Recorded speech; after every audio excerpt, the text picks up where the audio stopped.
मुख्यमंत्री डॉक्टर मोहन यादव ने कहा कि प्रधानमंत्री नरेंद्र मोदी द्वारा बताए गए विभिन्न बिंदुओं पर ध्यान केंद्रित कर राज्य सरकार उन्हें पूरा करने का प्रयास कर रही है। खासकर युवाओं के लिए रोजगार के अवसर मध्य प्रदेश में तलाशने पर जोर दिया जा रहा है। गरीबों, महिलाओं, किसानों और युवाओं के हित में सभी प्रकार के उद्योग स्थापित करने और रोजगार दिलाने के लिए प्रयास किए जा रहे हैं।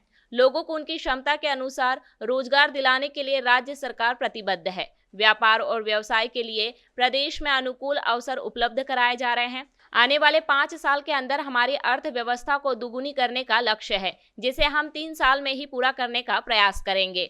मुख्यमंत्री डॉक्टर मोहन यादव ने कहा कि प्रदेश की अर्थव्यवस्था को मजबूत करने के लिए टैक्स और जीएसटी का संग्रहण बढ़ाने का कार्य चल रहा है। विकास के आयाम चालू रखने के लिए सभी संभागों और सभी क्षेत्रों में लगातार रीजनल कॉन्क्लेव आयोजित की जा रही है। इसके बाद जिला स्तर पर भी इन कॉन्क्लेव का आयोजन करने और अच्छे परिणाम लाने के लिए जिला कलेक्टर को पाबंद किया गया है।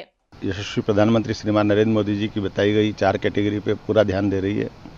खास करके युवाओं के लिए रोजगार के अवसर मध्य प्रदेश में तलाशने के लिए और गरीबों का भला करने के लिए महिला, किसान, सभी प्रकार के उद्योग लोग, उद्यमी लोग लगाए, लोगों को रोजगार मिले, प्रदेश को कर मिले, जीएसटी बढ़े और विकास के सभी आयाम चालू हो।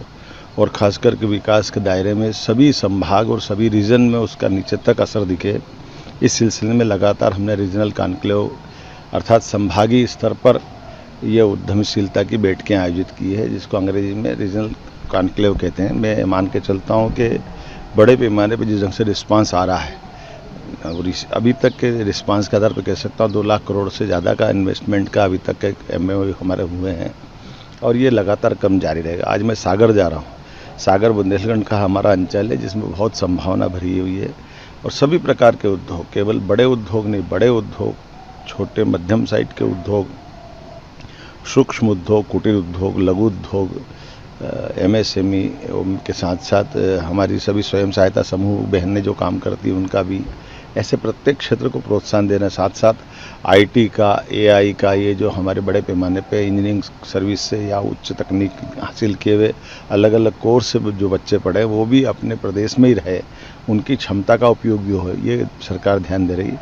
और मुझे संतोष है कि लगातार ऐसे कई सारे घराने हमारे बीच आ रहे हैं जो इस व्यवसाय में लंबे समय से लगे हैं। डाटा सेंटर का एक बड़ा प्रस्ताव मिला है सागर के लिए। ऐसे कई सेक्टर में आनंद आएगा। उम्मीद करेंगे कि इसका जो रिजल्ट आएगा, सागर के बाद रीवा, रीवा के बाद नर्मदापुरम, होशंगाबाद, अब अगले बार में शहडोल, ऐसा ये क्रम बना हुआ। इस क्रम से हम लगातार चलते रहेंगे। इसके बाद जिला स्तर पे भी इसी प्रकार से ध्यान देंगे।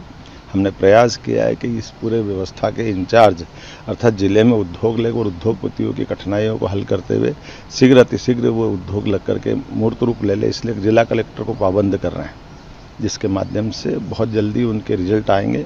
हर व्यक्ति को जिसकी जैसी क्षमता है उसको काम मिले और व्यापार व्यवसाय का अनुकूल अवसर बने।